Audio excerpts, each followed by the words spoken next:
Deep Rock Galactic Rogue Core has been released into early access. Let's talk about what went wrong. Look at that. There are a lot of negative reviews. This is almost as many negative reviews as Deep Rock Galactic has. And I will tell you the reason why.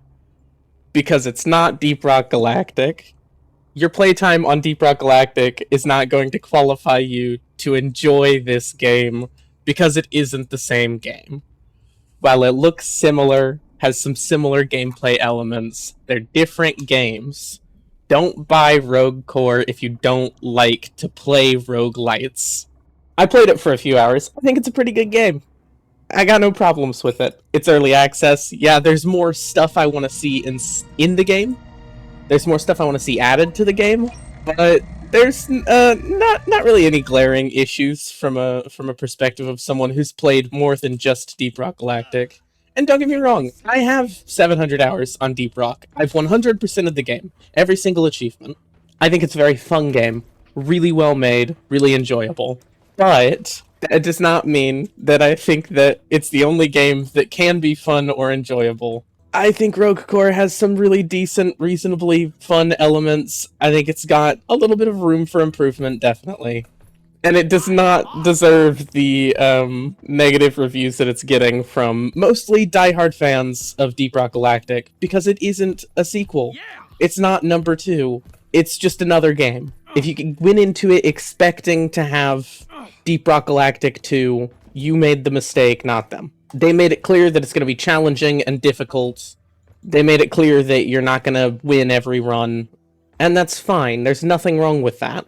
There's nothing wrong with having enough challenge to your game, or even extra challenge. That's the point of a roguelite, is that it's going to suck for a little bit until you get it figured out and get better at it. Now, the game doesn't suck, but your experience might suck, especially if you make bad decisions. I only played for 4 hours. I'm not going to claim that I did a ton of Rogue Core already. But most of the complaints were about first level things. Stuff that you see immediately. So I'll load into one. Now, people have the biggest amount of complaints about 2 things that I will now show you. Thing number 1 that people complain about is this system. While I'm playing now, of course I have the choice to choose whatever I want to. But when I'm playing with my friends, their names are up here alongside mine. And that means that they are also choosing a gun from this list. So one of my friends might choose to take the gun I want, and I could say, hey, I want that gun. If they want it as well, and there's no other gun that they want, they're going to take that. People are saying that it makes it very adversarial. It takes something that should be team-oriented and makes it instead feel like you're enemies in some way.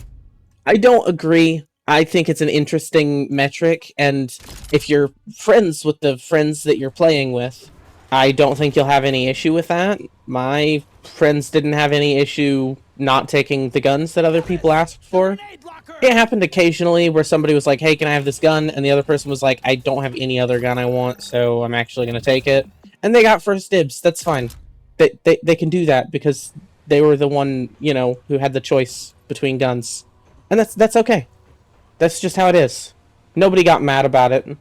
I'm sure someone was slightly disappointed by it. I was slightly disappointed by it once, but then I just chose a different gun, and we played.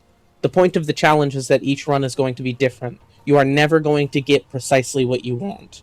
Maybe you will once or twice after 10 or 15 or 20 or 100 games.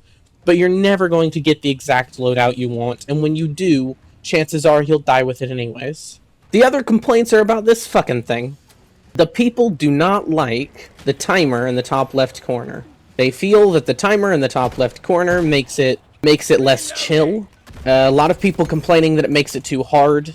The timer is, I don't agree that the timer is too fast, which is one of the major complaints I heard. But I can understand why someone might say that, because it is challenging and you're not going to get every single thing in the cave.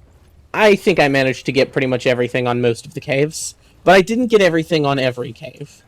So yeah, the timer is not slow. It's not slow. You won't have time to just hang out during every mission. It's not Deep Rock Galactic, and that's the point. The point is the rush. The point is the stress. The point is trying to figure out the exact best way to complete any given mission.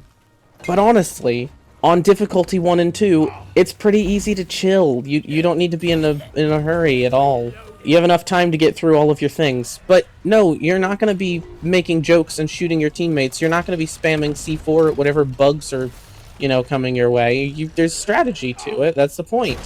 But that's it. That's all. That's all there is to it.